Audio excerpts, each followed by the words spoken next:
I know that immoral doesn't quite cover it. It isn't as though I awoke one morning and decided that was the Thursday I was going to roll out of bed and become a piece of shit.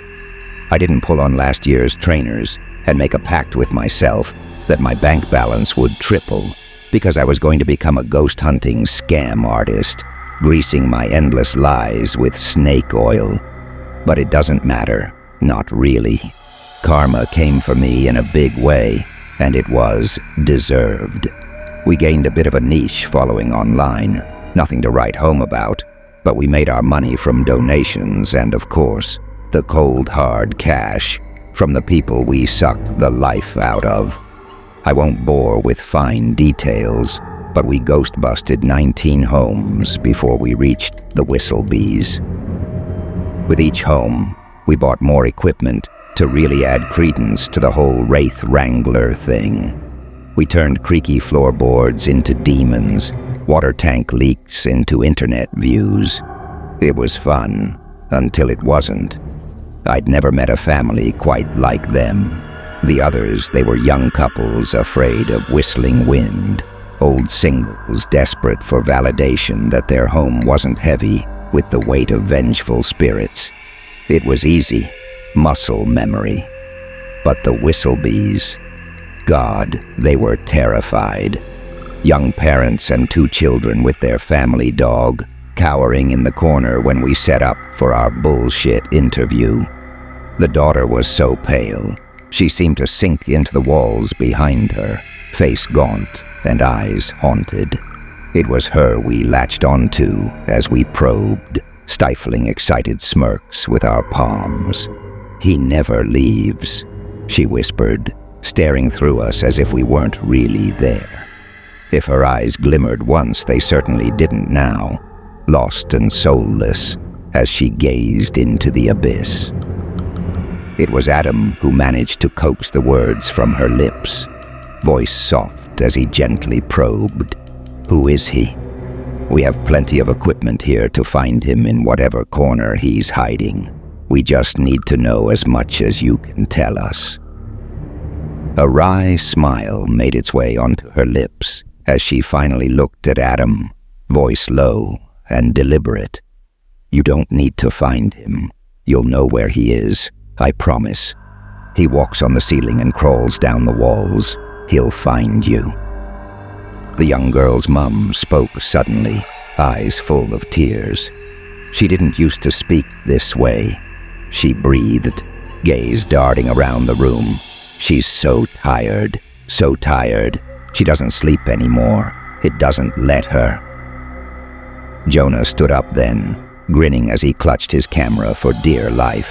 "Ma'am, don't you worry for a second. You're in the right hands. We'll find out what your visitor wants, and we'll cast him right out of here. You have my word." His word meant nothing, but they didn't need to know that. The fear in their aura was palpable. It was as if they had their own pulsing circle of gravity, sucking the life from the room. Their dread did something foreign to me. It made me nervous. In all the nighttime giggling and masquerading in people's homes, I'd never been scared. To do this job was to know that ghosts were as real as fairies in whimsical tales. It was to laugh at the notion. But during that interview, I wasn't laughing. The girl's eyes were black holes, and they looked like they'd sucked her soul out long ago. So with the image of those eyes burned into my retinas, we did what we did best. 11 p.m. rolled around, and with the family booked into a hotel, it was showtime. "Show yourself, demon." Jonah lunged through the front door as nighttime blanketed the house in darkness, hauling our masses of equipment through.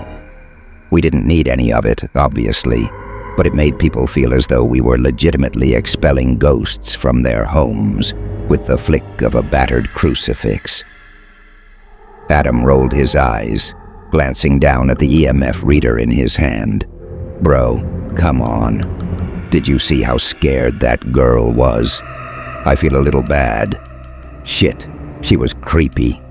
Jonah chomped on his gum, leaving muddy boot stains as he clambered up on the sofa to stick his camera to the wall.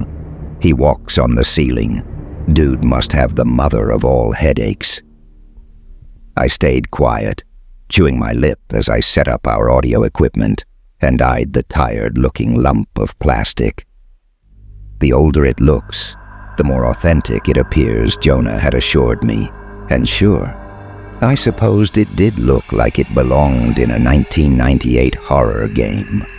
But it was pretty shit. Not that we'd ever picked up anything on it before. There was the great scare of House 12, when the fridge appeared to hum a lilting tune. But it was just super broken. Right, Jonah jumped downwards, nearly knocking over the coffee table. Plan is Megan Donovan is leaving the house party you guys didn't want to go to at like 2 a.m. I say we wrap up here by 1 a.m., swing by the party, and I'll be her shoulder to cry on, because her douchebag boyfriend was a dick again all night. Adam scowled as Jonah cackled, but I stayed mute, casting my eyes around the room. I couldn't deny this place felt different, somehow. Even with all the lights dancing across the house, there sat an empty, tepid coldness that seemed to seep through the walls. There was no warmth here, no safety.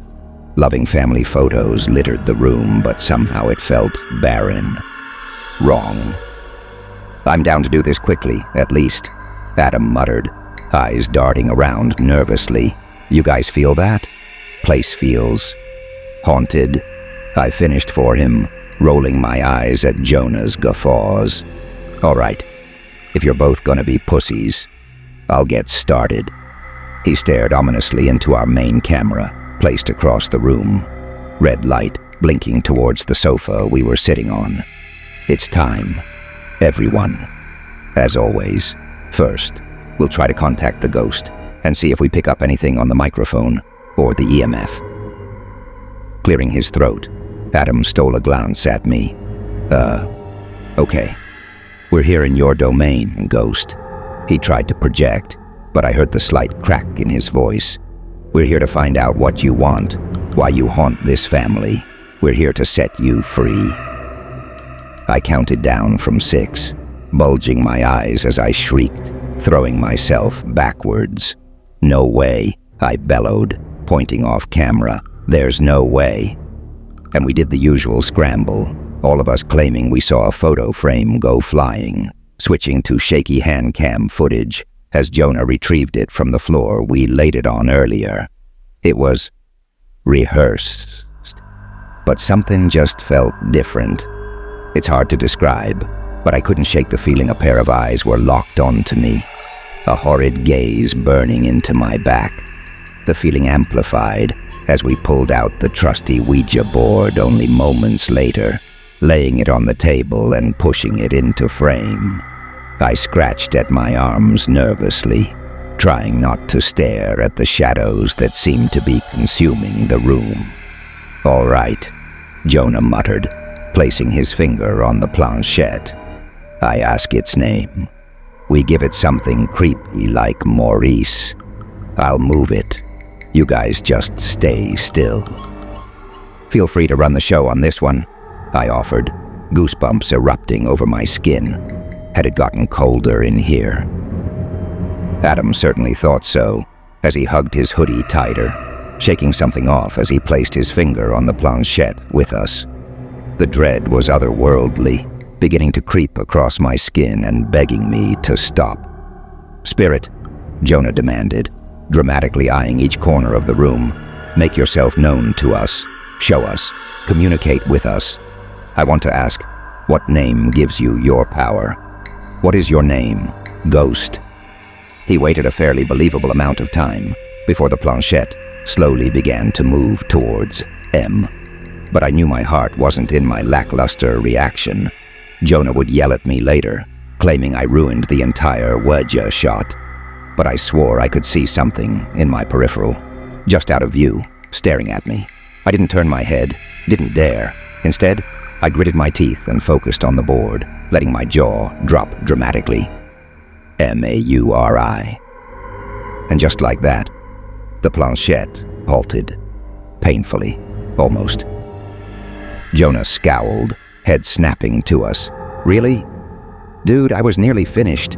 You stopped, I argued, wondering if it was a blanket on the bookshelf or a crumpled-up man staring dead-eyed at me, as I was beginning to suspect it was. Just do it again, Adam grumbled, and it wasn't usually like this. We didn't fight. We didn't bite. The house felt as though it was draining the life from us. The joy. I felt physically tired, as though even being here was soul-sucking.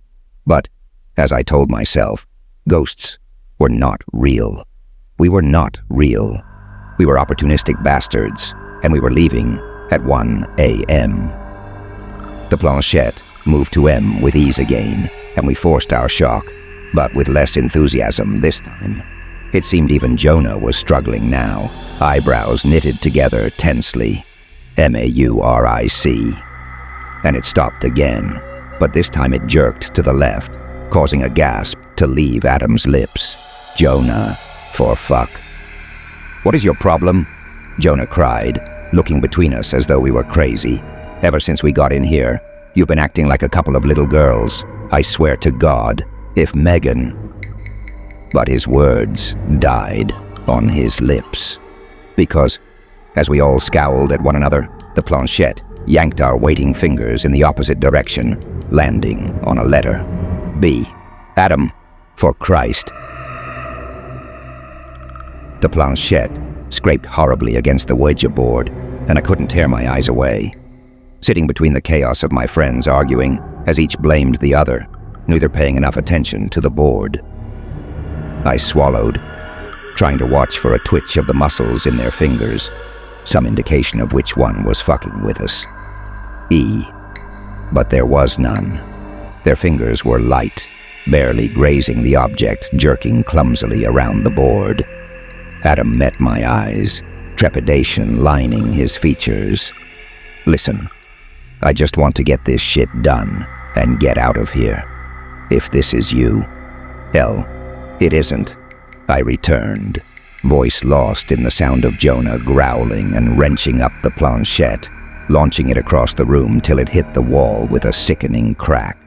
I could only stare in shock at my furious, panting friend, but Adam leapt upwards, throwing his arms out in question. You can't be serious. Jonah, for fuck's sake, what is wrong with you? And they argued, yelled, threw their arms around, ignored the room. But I couldn't ignore the room.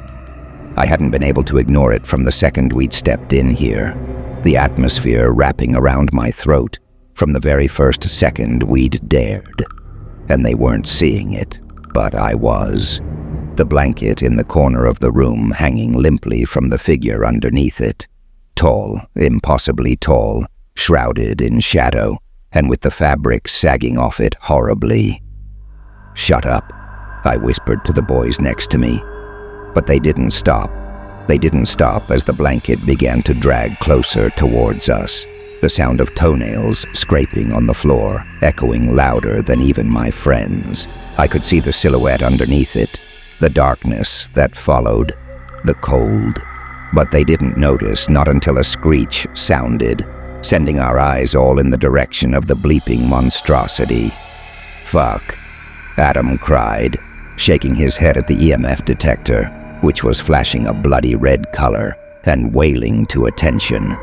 I was only distracted momentarily from the carnage, turning around in time to feel a horrid whoosh of air as the blanket fell into a crumpled heap, a mere inch from my nose, dropping to my feet.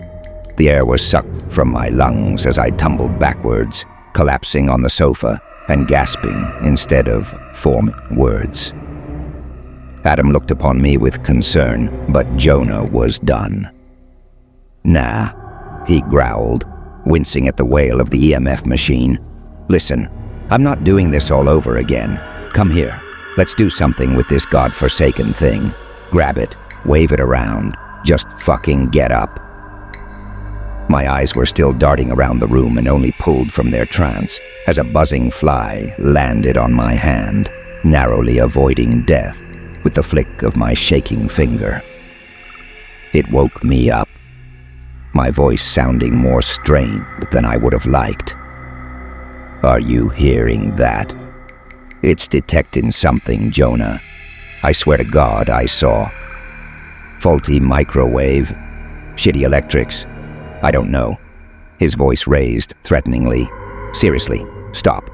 Let's leave the room and run in. We'll act shocked about the EMF. We'll walk around a bit, and then we're going. I'm sick of you both."